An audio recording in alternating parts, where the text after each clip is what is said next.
The following is a Laura Flanders Show minicast. In this minicast, you're about to hear excerpts from Laurie Anderson's lecture, The Size of the Con, commissioned by the Brooklyn Public Library.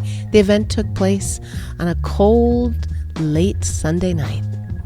The event is part of a series, Message from the Library, providing a forum for great minds as they reflect on the most pressing issues of our time. Following the lecture, audience members were invited to debate and discuss the issues presented in Anderson's lecture in breakout conversations moderated by Laura Flanders and Dan Kaufman. Laurie Anderson's entire 30-minute address is available to our Laura Flanders Show patrons. Are you a patron? Become one today and help us reach our goal of 100 members by end of year. Go to lauraflanders.org/donate and you'll unlock lots of audio exclusives like this one. Now here's excerpts from Laurie Anderson's lecture, The Size of the Con, addressing how to prepare for the 2020 election cycle and the tumultuous year ahead in the United States. Hopefully you'll see this project, like I do, as a kind of a collaborative work made to spark your own thinking on these topics, since this talk provides questions about the nature of stories and freedom and the meaning of work in corporate America. So here we are on Sunday evening, November 3rd, 2019, exactly 1 year from Tuesday, November 3rd, 2020, election night. And we're sitting here in a really big library full of stories of all kinds, bracing ourselves for another campaign year. And as we look forward to that evening, as the election returns are coming in, I want to spend just a little time thinking about stories, what they are and where they lead us. Now, I don't know about you, but I'm just not ready to face another election year. So I want to ask, exactly what does it mean to live in a country where the government is built on fear, deception, racism, anger, endless drama, fighting, shaming, and punishment, not to mention melodrama and hysteria? And what is behind the massive fracturing that has turned the United States into the divided states of America? And how is it that this new age is personified in a frontman who's one of the worst actors ever?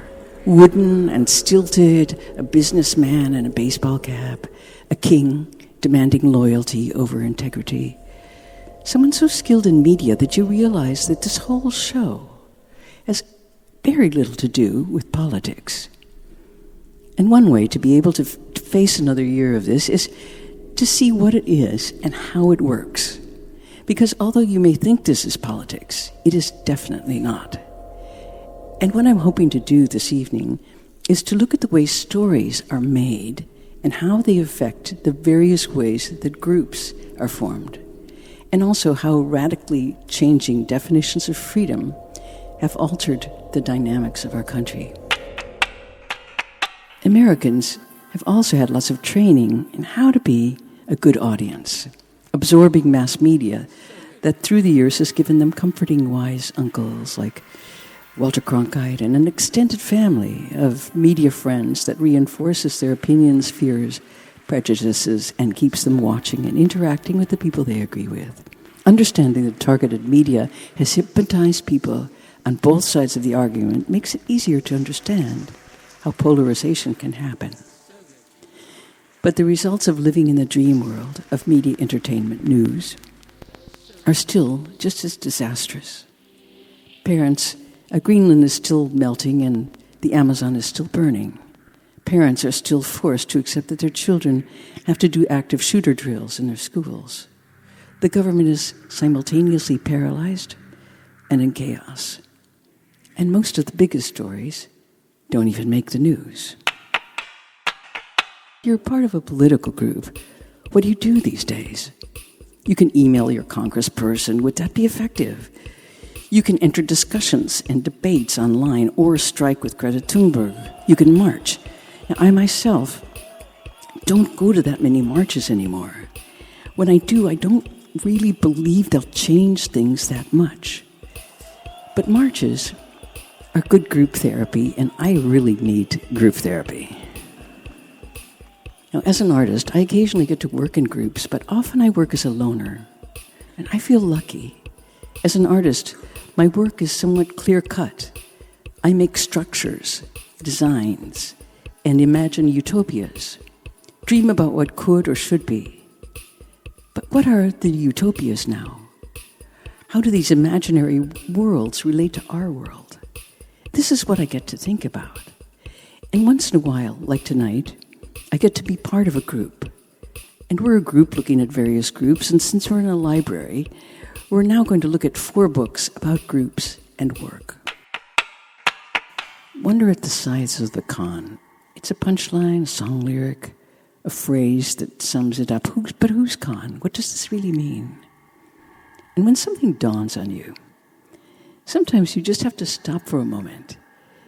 And I'm thinking of the dogs in the New York Canine Bomb Squad who are trained to become very still when they detect a bomb. They simply stop. They become absolutely still. And their handlers stop too. They too suddenly become very quiet. They don't pull out their cell phones and start screaming, "Bomb, bomb, there's a bomb." They stop. They absorb the situation. They pause. They weigh their next move. So as we sit here in the library tonight, looking around at all these stories, just ask a couple more questions. And one question at the top of my list is, are there some stories that are just too big to tell? Or too difficult to tell? Or too difficult to listen to?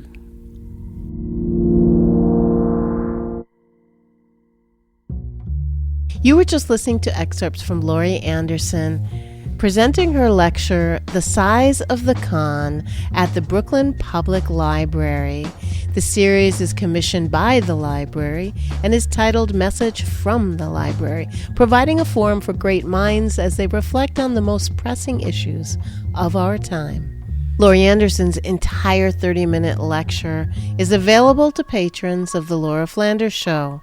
Help us reach our goal of 100 patrons by the end of the year by becoming a member today at lauraflanders.org/donate and unlock lots of audio exclusives and more. Your donations are tax exempt and help us continue to fund the show organically, thanks to you. We have more exclusives being released throughout the holidays, so don't hesitate. Support today. And from Laura Flanders and the whole Laura Flanders Show crew, happy holidays and thank you.